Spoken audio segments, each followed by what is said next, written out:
ओम साई राम।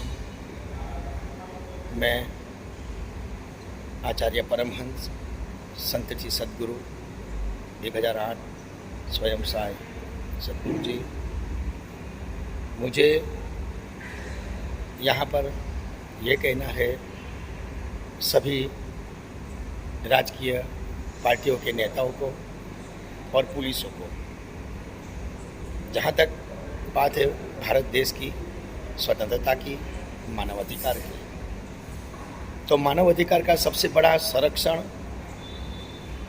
नेता और पुलिस को दिया गया है और वकीलों को दिया गया है। मैं ये कहता हूँ कि भारत में कहाँ पर मानवाधिकार सुरक्षित है। अभी ये कोरोना काल चल रहा है। नरेंद्र मोदी ने कहा कि विश्व के अंदर में भारत पहले 1 नंबर का कोरोना वैक्सीन का मास्टरमाइंड है और ज़्यादा कोरोना वैक्सीन ली है।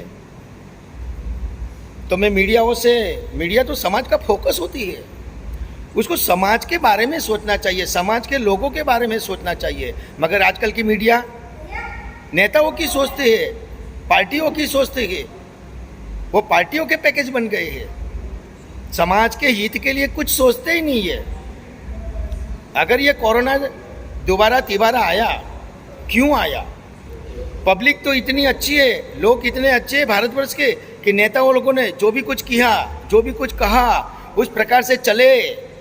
लॉकडाउन के अंदर में जो जो रूल्स रेगुलेशन उन्होंने कहा वो फॉलो किए। वैक्सीन लगाने की थी, वैक्सीन लगाए, भारत 1 नंबर का विश्व का हुआ। तो मुझे ये बताइए मेरे पुलिस वर्ग, मेरे नेता वर्ग, आप ये कहते हैं कि कोरोना फिर से आया, तो ये कोरोना क्यों आया, कैसे हुआ, किस लिए हुआ? क्या जिसने 2 वैक्सीन लगाई उसको कोरोना हुआ, या जिसने 1 वैक्सीन लगाई उसको कोरोना हुआ, या जिसने वैक्सीन लगाई ही नहीं है कोरोना उसको हुआ? ये आपको हाईलाइट करना पड़ेगा, ये आपको बताना पड़ेगा। जब बहुत संस्थानों में बहुत जगह पे जाते हैं तो बोलते हैं रुको भाई, तुमने वैक्सीन लिए क्या? अगर वैक्सीन नहीं लिए तो अंदर नो एंट्री। तो जब कोई कोरोना केस आता है तो आप उसको पूछते तो होगे ना कि भाई तूने 1 वैक्सीन लिया, 2 वैक्सीन ली, या वैक्सीन नहीं ली है?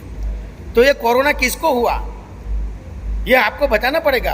अगर समझो कि 2 वैक्सीन लिया है उसको हुआ है, 1 वैक्सीन लिया उसको हुआ है, तो उसका मतलब आपका वैक्सीन फेल है, इतना मजबूत नहीं है, इतना कारगर नहीं है।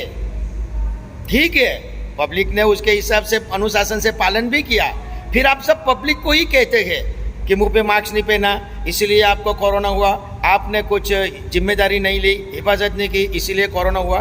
तो भाई जहाँ तक चुनाव है, नरेंद्र मोदी कहता है कि जब तक दवाई नहीं तब तक ढिलाई नहीं, तो ये क्यों नहीं कहता कि जब तक कोरोना नहीं तब तक चुनाव नहीं? भाई राष्ट्रपति शासन ला दो।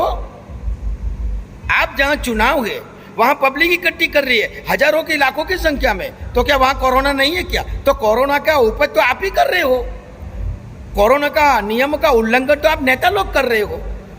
तो पुलिस क्यों आपको पकड़ के स्टेज पर से लेके नहीं जाती है? मैं पुलिस को कहता हूं कि रास्ते पे चलने वाले ने मास्क नहीं पहन लिया तो 500 रुपया दंड, 100,000 रुपया दंड। ये दंड पैसा डालते हो क्या? क्या चुनाव के प्रचार में डालते हो? मुझे ये कहना है कि अगर कायदा है तो सबके लिए है, मानवाधिकार है तो सबके लिए है। नेता हो अगर मंच पर आके हर पब्लिक में अगर बोलती है भले मास्क पहना है फिर भी उसको अंदर डाल दो, क्योंकि उन्होंने पब्लिक इकट्ठी की है और पब्लिक में से ही कोरोना होता है। आज भारतवर्ष में जितने भी रोग आए वो भारत में नहीं हुए, बाहर से आए हैं। अब ओमिक्रॉन हुआ, ये भी बाहर से आया है, तो क्यों आप प्लेन रोक नहीं देते? क्यों बाहर वाले को यहाँ आने नहीं देते? नहीं आने देंगे, क्योंकि यहाँ फिर हमारी दुकान भी तो चलनी चाहिए ना नेताओं की, क्योंकि वोट हम देते हैं और आपको गद्दी पे बिठाते और ऑर्डर आप हम पर करते हो और हमको दबा रहे हो। What nonsense! ये बात नहीं चलनी चाहिए। नेता वो होना चाहिए जो हम चुन के लाए और वो हमारी सुने। ये तो हम उसको चुन के दे देते हैं और फिर वो हमको दबा देंगे कि हम कहे वैसा करो। ये कैसा भाई आपका न्याय है? जब तक चुनाव नहीं, जब तक कोरोना नहीं तब तक चुनाव नहीं। राष्ट्रपति शासन ला दो। हर एक गांव में अभी सरपंच के चुनाव कर दिए गए। ये क्या है? क्या आपको गद्दी पे बैठना है और फिर ऑर्डर ही ऑर्डर करना है? देश आप लोग नहीं चला रहे हैं, हमारी सरहद की सुरक्षा हमारे जवान कर रहे हैं और देश को चलाने वाले हम आम आदमी लोग, जो जनता है, वो जैसे पक्षी घोंसले से बाहर निकलता है उसी प्रकार इंसान अपने घर से बाहर निकलता है, धंधा रोजी करेगा, दुकान फैक्ट्री खोलेगा तो उसमें से कमाएगा, तो टैक्स भरेगा। और सरकार 5% को भी नहीं पाती है भारत की प्रजा को। बहुत बड़े बड़े मिल के व्यापारी, खेडूत लोग अपने श्रम से, नरेंद्र मोदी कहता है कि आत्मनिर्भर बनो, अरे एक मच्छर भी आत्मनिर्भर होता है।